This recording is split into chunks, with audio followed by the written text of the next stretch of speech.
always feel like this. Well, good evening, everybody. Good evening. Wait. There's something strange about Queer News tonight. Yeah, what's going on tonight? There seems to be a lot of girls here. It's a whole lot prettier, right? It is a whole lot prettier. Yeah? Definitely. You know, we're celebrating the L in LGBTQ tonight. We're at the Aqua Foundation's Aqua Affair here at the Axel Hotel in South Beach. It's not a mistake that it's the first letter in the acronym. Yes. That's right. Ladies first. Ladies first. You know you appropriated that from us. It used to be the GLBT. Yes. And you girls said, oh, no.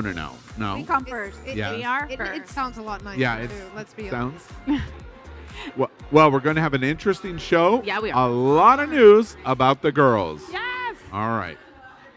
Well, welcome to Queer News Tonight, the world's first and only LGBTQ plus daily evening news. It's time to queer up the news. It's 8 p.m. Thursday, December 9th, 2021, and we are literally out of the closet and into the headlines. So many of your important stories we're going to tell this evening on Queer News Tonight.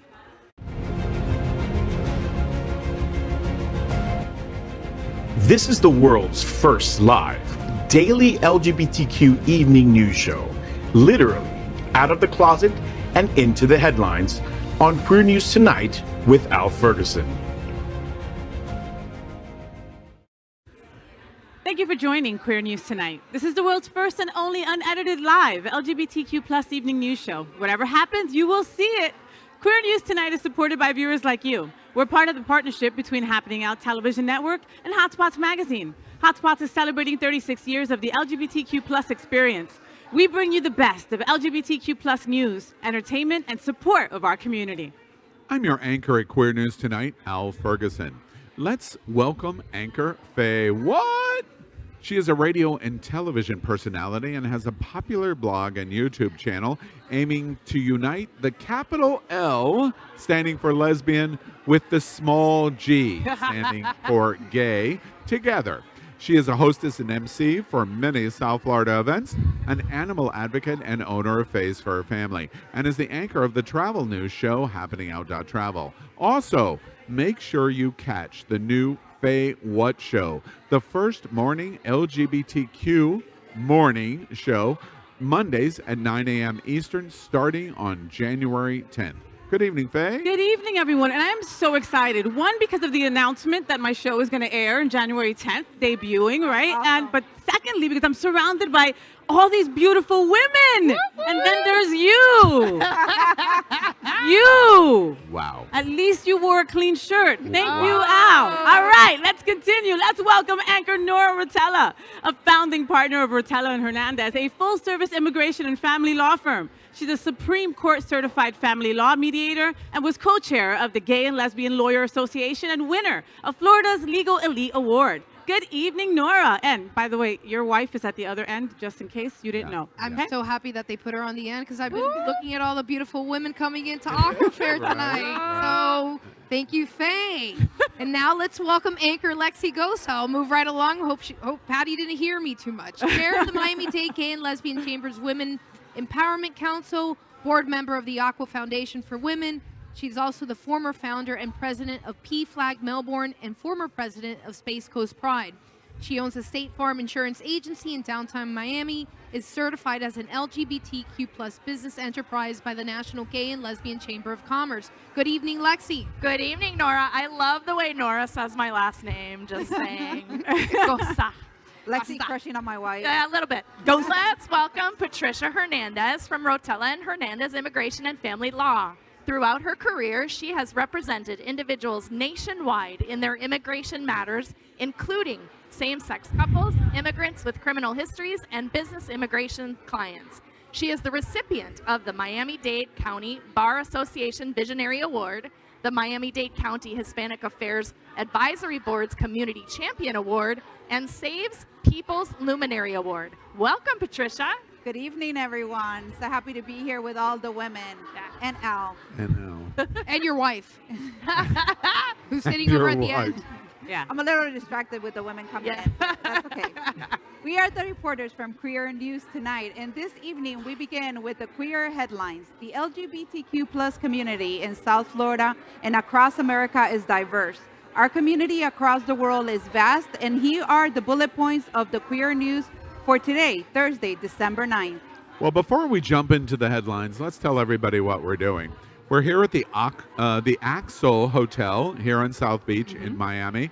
We're at the Aqua Foundation's Aqua Affair.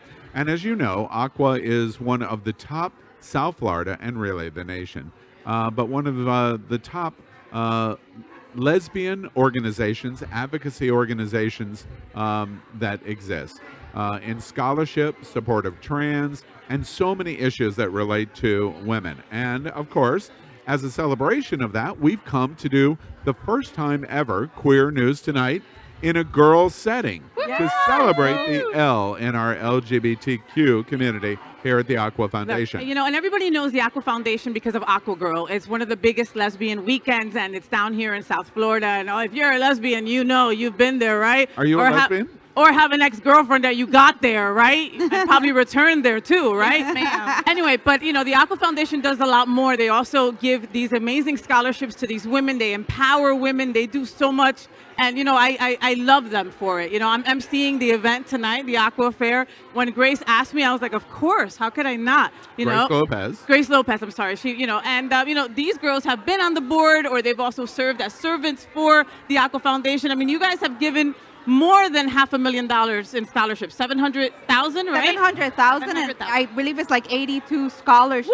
Woo! One of the best parts about the scholarship program that I always found, even when I was on the board, I was on the board for 6 years for Aqua, and one of the best things is that they pair the scholars with mentors from the community, like business owners. I know Lexi was a mentor. I was a mentor in the past. And, you know, it really helps the scholars become leaders in our community, right? Like, that's the idea, is to foster the future leaders of our community. You're and not just giving them money. You're showing them what to do with that, or guiding them for their futures. That's Exactly. right. Love that. Creating future leaders in the lesbian community. And 82 students, $700,000. That's really impactful. That's like the main programming that Aqua provides. They also provide support to the transgender community with TransCon. And we now, this year, for the first time, have 2 transgender board members as well. That's awesome. And who's on the board that are transgender? Well, you know Ariana Lint. That's our girl from Translation, right? Right. And From also Ariana? From Ariana Ayana. Stanton. Also Ayana Allende. Yeah. Two beautiful, incredible representations of our community, of Yes. women, those two. Incredible. Exactly. Well, the bottom line is we're doing this special broadcast of Queer News Tonight here at the Aqua Affair for Aqua Foundation here at the Axel Hotel in South Beach. And we're doing the news because we remind everybody that watches and follows Queer News Tonight. You heard the big announcement last night.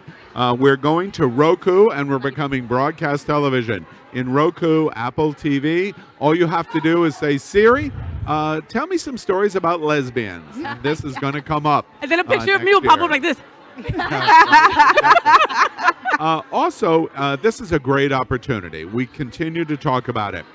We are celebrating next month the 2nd anniversary of Queer News Tonight. Wow. We went on the That's air awesome. on January 6, 2020, and the first story that we reported in the first live LGBTQ evening news show was this strange little virus that was appearing in Wuhan, China. Wow. And that's how we started. Wow. I'm very proud tonight that we're here at the Axel Hotel at Aqua Foundation because we've made a major commitment to say, you know, girls, I know y'all know, but I'm a Wilton Manors guy, and we're the gayest place on planet Earth. But we've made a big commitment to say all of the G's in our acronym need to do more in supporting our L's in the acronym. And tonight's event and tonight's Queer News Tonight is just the beginning of us being able to We do love that. it. We're there for it. So, as a result, let's begin by queering up politics.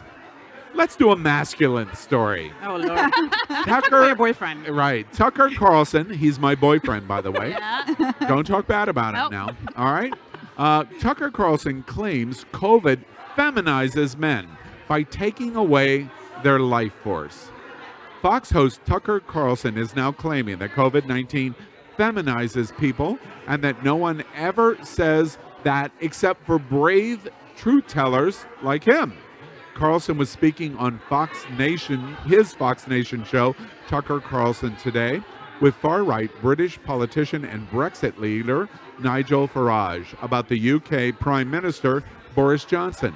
Farage said that Johnson lacked leadership skills and that his inability to direct the government was shocking. Carlson then claimed that he talked to, quote, somebody who knows Johnson, who said that getting COVID emasculated him.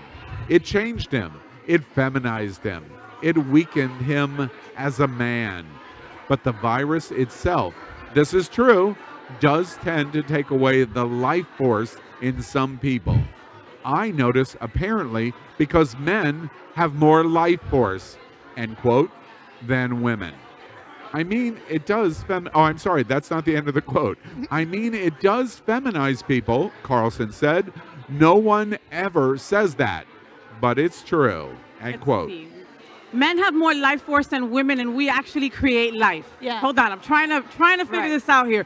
Oh yeah, this guy is delusional. The guy is really like he's just And lost he's his really crap. insecure in his masculinity. Like, come on. Well, Really? what the funny thing about it is that we always associate women with somewhat weakness, right? When you think about it, like you were saying, vaginas, okay? Children come out of our vaginas, Right. Okay, and They do? They do. I know, it's crazy to think that. And they somehow associate men with power, like balls, having a pair of balls and being strong. Quite frankly, I think it's the other way around. Having a vagina is really what gives us strength. Well, and you know, I have like two big biker Puerto Rican brothers, right? Big, burly, mean guys. You saw them on the street, you'd be like holding your purse, right? Right. And they get a cold, they are like babies. babies. Like, I'm sure. And then it's like, you will tell no one about this, Faye, you know? Because, and I'm like, okay, but like, they can't get a cold. They, you know, where we play her as women. Yeah. We're used to playing her. You know, and men are just, maybe you guys just become big babies, but I don't think it takes your manhood away. Right? Tucker's a baby? He is a baby. Wow. Didn't he get Don't COVID? speak He about got his boyfriend COVID, that right? way. He got COVID. See, there's another point towards that direction. I think he's speaking saying from that he might be gay. experience, right? You know, He we're feels that his here life at the was- Aqua Foundation. Don't you think it's interesting that somebody that commands the 8 o'clock spot on Fox News would use words that the vaccine feminizes you in a negative way? Who in December of 2021 talks about femininity in a negative way? Who does that? Does that? He does. Yeah, he does. Yeah. Yeah. He's been Absolutely. asleep at the wheel for a while, I think. Yeah, right. Right. Well, up next, let's queer up entertainment. Sex, sin, and sacrilege. Inside the making of the lesbian nun thriller Benedetta. Paul Verhoeven, the provocative filmmaker behind the cult classics RoboCop, Total Recall, Basic Instinct, and Showgirls, is no stranger to controversy. But the Dutch director's latest outing, Benedetta, was still the talk of the town at the Cannes Film Festival, and enough to draw the ire of religious protesters during the New York Film Festival.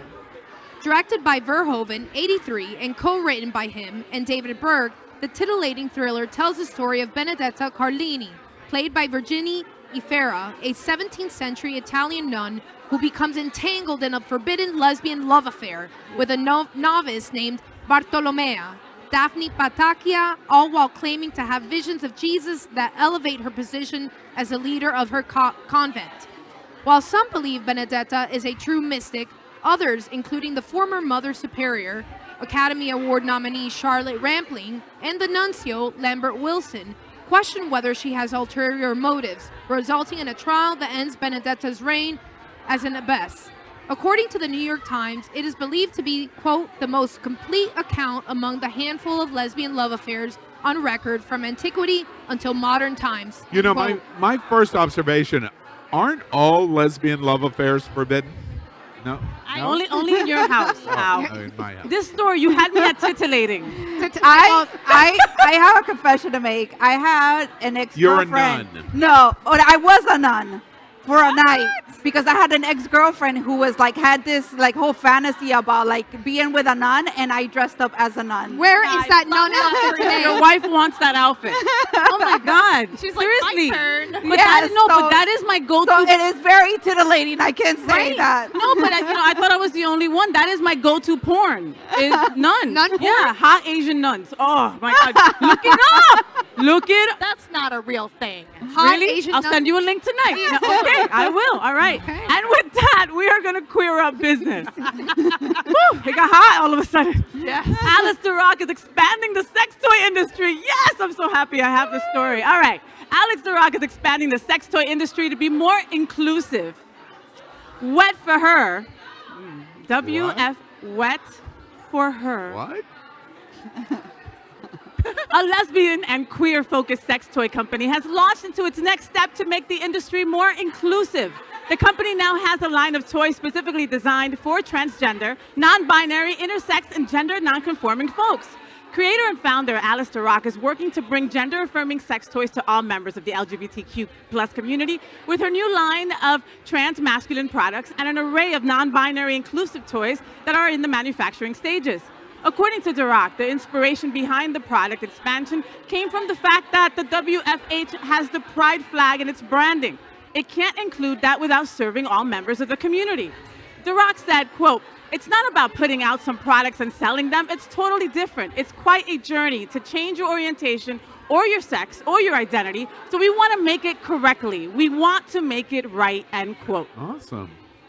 This is awesome. I Well- think the more inclusive that we can get on a lot of different things, the better. I just find hooray for them. I really have to say that they really thought outside the box, and that Yeah. it's a lesbian company that really said we want to embrace our brothers and sisters, and we really want to make it correct for them. Have any of you ever used Wet for Her products before? No. No. No? All right. A first opportunity Yes, Mommy, listen, wet to Right. explore. I'm there for it. I can- Especially if they have any nun-related. Yes. I was going to tell Patty, maybe you want to look for that nun outfit over at Wet for Her. You know what's interesting to me about this story is, of course, gay men and toys and we breathe it. Well, most of the toys are made for you guys. Yes, That was exactly. one, It's yeah. like a bicycle. Yes. It's so common. What's interesting to this is a lesbian-focused company going, wait, we want to be more inclusive in the LGBTQ community, especially focusing on trans-related masculine men, trans men, etc. Is it something you hear much about? Do you think lesbian businesses think so forwardly as like WHM is, or WF? WFH. Wet for her WFH. out. Wet for her out. Say it, Al. Say it. For Look, Okay, you I got are it. I got it. You're sitting on a panel right now with successful women who are lesbians. Yeah. Yeah. These three women, they're trailblazers in their own right. They're lawyers. They deal with insurance. This is something that was not open and out years ago. We don't talk about it either. Now, in my community, I can honestly say we don't talk about the business success in your community nearly as often as we should. And Yeah. and it's clearly, I hear you loud and clear in terms of the participants, our anchors tonight. It's not a question that they don't exist. It's a question that we're not paying attention. I understand that you're uncomfortable talking about sex toys for women and lesbians. Vagina. But let's get back to talking about the sex toys, because I remember going to a hetero store trying to find a dildo and having a man try to advise me on how to Oh. buy a dildo. So I am super excited that they exist and super excited that Yeah. we're inclusive of the And trans that community. they've come a long way, Like I went to the Museum of Sex. I don't know if you guys have ever been there, and No. they'll show you like the first dildos that like they looked painful. I How know. about I that? remember, Let's say that, in being taught in sex education that they didn't even call them dildos. They called them face massagers. Yes. Back in the day, they called them face massagers. And women would Wow. go to I the didn't store know- and ask I for a didn't know face that. massager, I did not. and it was really a dildo. Is there any chance that we can go on to the next story? Yeah. Yes. Yeah, let's go. Sorry. It's just sex All toys. right. That was a good one. Yeah. Fine, Al. So next we queer up gay culture. Are we entering a golden age of lesbian representation? I'd say so. We have a sex toy company. To long romantically for women is to suffer, or so says decades of cinema. Bringing countless stereotypes to life on screen, mainstream media has a long transcript of repeated offenses when it comes to poorly portraying lesbians. But according to the New York Times style magazine, the day has finally come. At long last, on-screen portrayals of lesbian relationships are getting complex. Citing some particularly devastating lesbian letdowns in movies and television, Maya Salam guides us down memory lane so that we may return to the present with gratitude. Still tender are the wounds inflicted by lesbian stories that end in death or unrequited longing. Salam notes the unnecessary death makes me cry just to think about it, of Tara from Buffy the Vampire Slayer in 2002. Just as tragic was Maya's death in Pretty Little Liars during the 2012 season finale. And let's not forget the 2016 loss of Lexa from the 100. Still tender are the wounds inflicted by lesbian stories that end in death or unrequited longing. But today, we are broadcasting from the Aqua Foundation's Aqua Affair, celebrating the capital L in the LGBTQ plus experience. The New York Times gets us thinking about where we are in our lesbian experience today in America, and do we agree that in media, in news, in business, in relationships, and in acceptance, lesbians are in a new golden age? What do you think? Can I first say that 2002 when they killed Tara was like, it ruined my whole year. Broke in my heart. In Buffy the Vampire Slayer, I was like brokenhearted for like months. Listen, my Put that out favorite movie, lesbian movie, was Lost and Delirious for a really long time, and it's so freaking sad.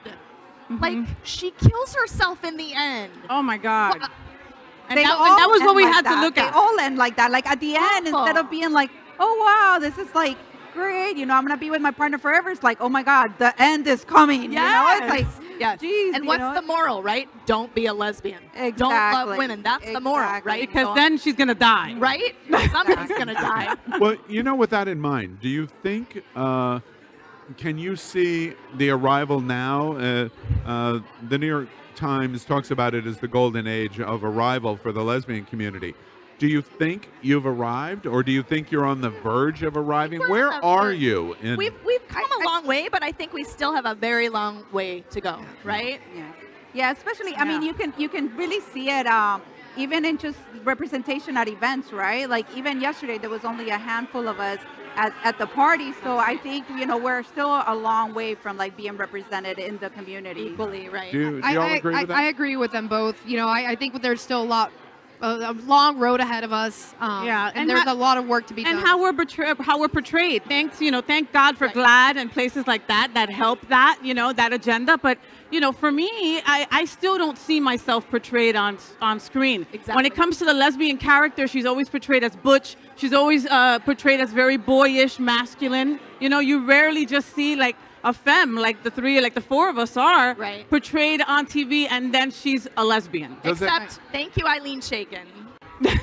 Does it make L you, word. the observation that y'all make there, does it make you angry that that's what the broad community, maybe the gay community, does to the lesbian community? Does it make you angry, or you just go, it is what it is? Well, I think it's a little bit frustrating. You know, I think at the end of the day, we would expect, you know, our fellow gay men to support us and really help us arrive, right? Since we're on this long road that perhaps you all have walked through before us. So I wouldn't say it makes me angry. I think it's just frustrating. Yeah, Yes. frustrating. That's interesting. Yeah. All right. Next, we queer up gay culture. Nikkei David is the 50th trans American killed in 2021. The violent death toll against the trans community in America has hit an all-time record high, with the 50th murder of a trans person reported this year alone. Nikkei David, a 33-year-old black trans woman, was killed in Oakland, California on Saturday morning around 4 a.m. Police responded to reports of gunshots and found David shot. She later died at the scene. According to local LGBTQ plus publication, the Bay Area Reporter, David had celebrated her 33rd birthday just 1 week before she was killed. Tori Cooper, HIC Director of Community Engagement for the Transgender Justice Initiative, said in a statement that the news of David's death was, quote, disheartening and alarming, end quote. Trans women of color have the highest percentage risk of violent death of any demographic in America. Any That demographic kills me. That in kills America. me. That last part is just, wow, trans Right. women of color, the highest percentage. Now here's something that should make us all very, very angry, right? Yes. That this is It's still a thing. It's still happening. yeah. Right. Well, I think a lot of times what happens, right, is more visibility leads to more violence, right? Right. So when we start to stand up and stand out, unfortunately, this is the result. Yeah. But we can do something about it, right? By continuing to be authentic and stand up and stand out for them. In relation to that, I want to highlight that very specifically. At Queer News Tonight, we have literally done hundreds of trans stories. It's very important in our community. It's the political issue. The culture war that the Republicans are doing are aimed at the trans community to win the House and the Senate and eventually the White House back. In our reporting, like last year, as we were approaching the end of 2020, we were talking about the record high numbers we hit. And the year before, the record high numbers that we hit. Right. There seems to be no stopping this number as it continues to grow. What's interesting to me that we report on here at Aqua Foundation is how the lesbian community is standing up and cares about the trans community. We do. Let's talk a little bit about what Aqua does and the foundation. You have an event called TransCon. Tell me a little bit about that. So it's a multi-day event, and it contains educational portions.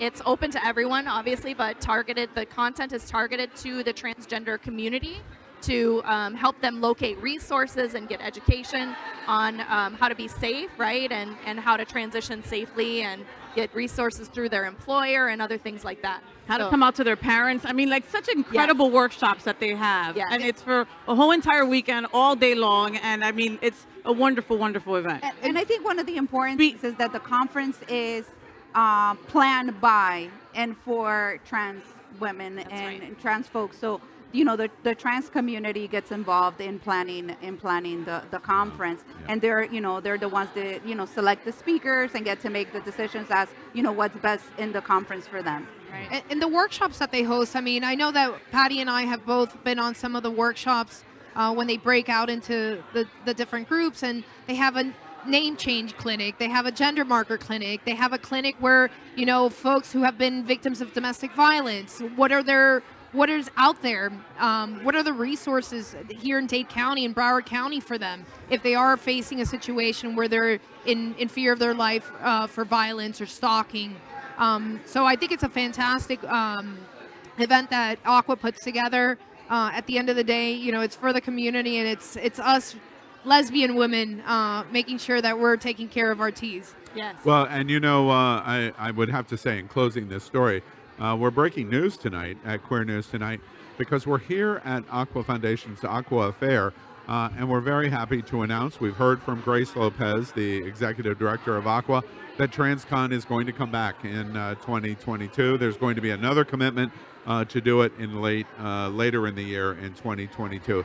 Very important in light of this horrendous statistic of the greatest number of trans people ever violently killed in the United States. But we must do more. All right. Yes. Next, we report on our partnership with Sunshine Cathedral, the world's largest queer church in Fort Lauderdale. We are broadcasting this evening from the Aqua Affair at the Axel Beach Hotel in Miami, South Beach. But normally we broadcast from our permanent set at Sunshine in support of that partnership. Happening Out Television Network broadcasts the largest LGBTQ plus religious live broadcast in the world, as more than 30,000 watch every Sunday at 10:30 a.m. Eastern. Watch this.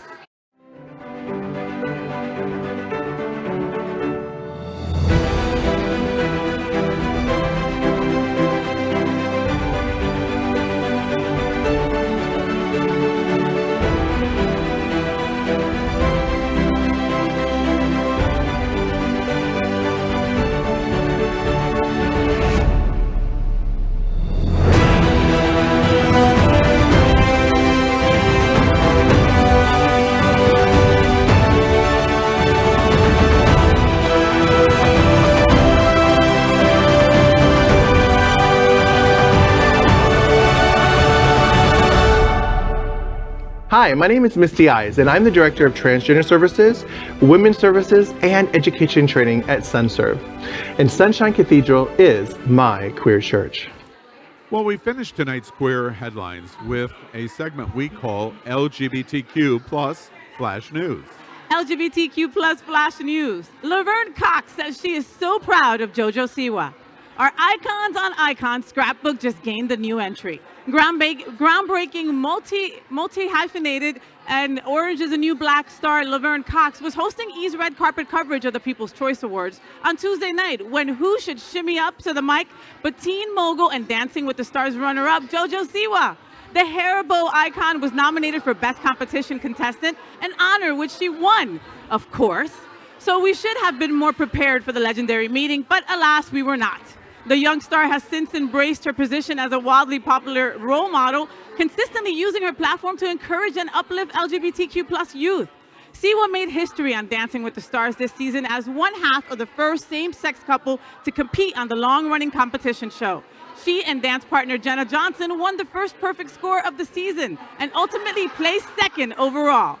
Cox said to Siwa, quote, "Can I just start by saying I'm so proud of you? 40 years ago, it was illegal for two women to dance together in public and two men to dance together," end quote. Cox noted, quote, "That was part of why the Stonewall Rebellion happened," end quote. JoJo Siwa, you were the first same-sex, a girl-on-girl dancing partnership, but you definitely will not be the last. That's right. And all I have to say is JoJo Siwa was robbed of the title at Dancing with the Stars. I think so, She too. was robbed. We never watched Dancing with the Stars, and this season we watched, and we were huge JoJo Siwa fans. And yes, she was robbed. Well, I just have to say once again, Laverne Cox is so freaking fierce. Yes! Right? She knew right off the cuff 40 years ago that it was illegal for us to dance with one another. Yeah. And she pulled that out of her hat to talk with her. I love it. You know what I appreciate about Dancing with the Stars and JoJo Siwa doing this is the girls, the guys, the gays, should be thankful to the girls and the L because they broke ground. And now they've made it a little more possible for two guys to dance on Yeah. Dancing with the Stars. True. Let's keep our fingers crossed. LGBTQ plus Flash News. If you thought Miss Congeniality was lesbian, Sandra Bullock says you're right. Yes! Sandra Bullock appeared on the Ellen DeGeneres show to talk Ocean's 8, but ended up talking a lot more Miss Congeniality. During the interview, Ellen joked that she basically made Sandra's career because she auditioned for both Miss Congeniality and Speed, quipping, quote, "Do you ever thank me for your career?" end quote. After a brief repartee between the two women where Bullock joked that she and her family thank Ellen every night when they say grace, Ellen insists she's serious. Then the Ocean's 8 actress revealed a nugget about the infamous pageant comedy that actually proves Ellen's theory. According to Bullock, the writer of the film, Mark Lawrence, saw Ellen hosting the Emmys back in the day, and the out lesbian actress talked about wearing a dress and that she didn't like it, or, quote, "It didn't feel like you," end quote. Bullock said, quote, "Maybe he lied to me. Maybe he did write it for you. He was inspired by you and who you are," end quote. So wait, I'm confused. Ellen auditioned for a movie that was written for her and didn't get the part? Wait, what? What? You know, I'll leave the stereotypes of Miss Congeniality in that movie to the girls here Yes. tonight.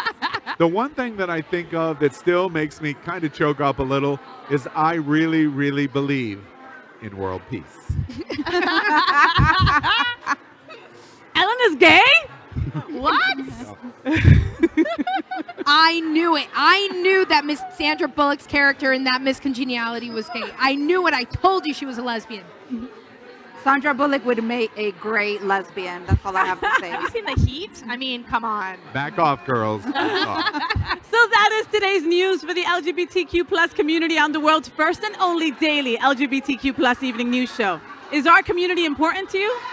Then help us by liking and subscribing. Ring the bell for updates. Share this news with your friends and family. Post this broadcast in the many groups you are a member of. Tonight's stories about our community deserve the attention of your family and friends. Queer News Tonight is the only live LGBTQ plus digital television show in the world that is out of the closet and into the headlines. We need your Our support. community is to grow. We must tell our stories and bring them to the broader attention of the broader world. And we're very proud to have Queer News Tonight here tonight at the Axel Hotel South Beach to celebrate the L of our acronym of LGBTQ. It's just the beginning of what we want to accomplish for 2022. All of the stories you heard tonight about masculinity and about the girls in our community is a reflection that this is the only place in the world that tells these kind of LGBTQ plus stories in motion and sound. And then we discuss them. And that is the passion of the Happening Out Television Network and Queer News Tonight.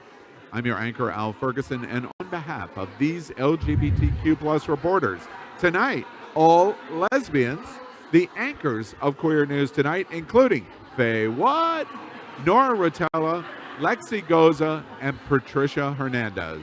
We will see you daily at 8 p.m. Good night. Good night.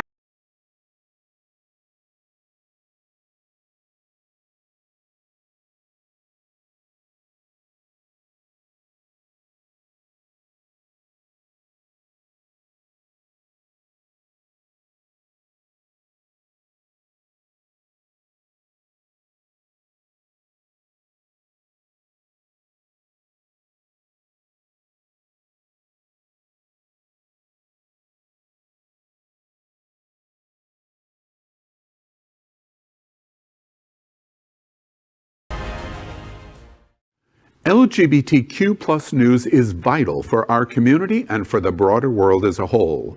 We have enough enemies at Fox News.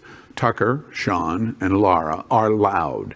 We need passionate allies. Happening Out Television Network, Queer News Tonight, and It's Happening Out are literally out of the closet and into the headlines. Our community needs your support. Like this broadcast and subscribe now to ensure the growth of the entire LGBT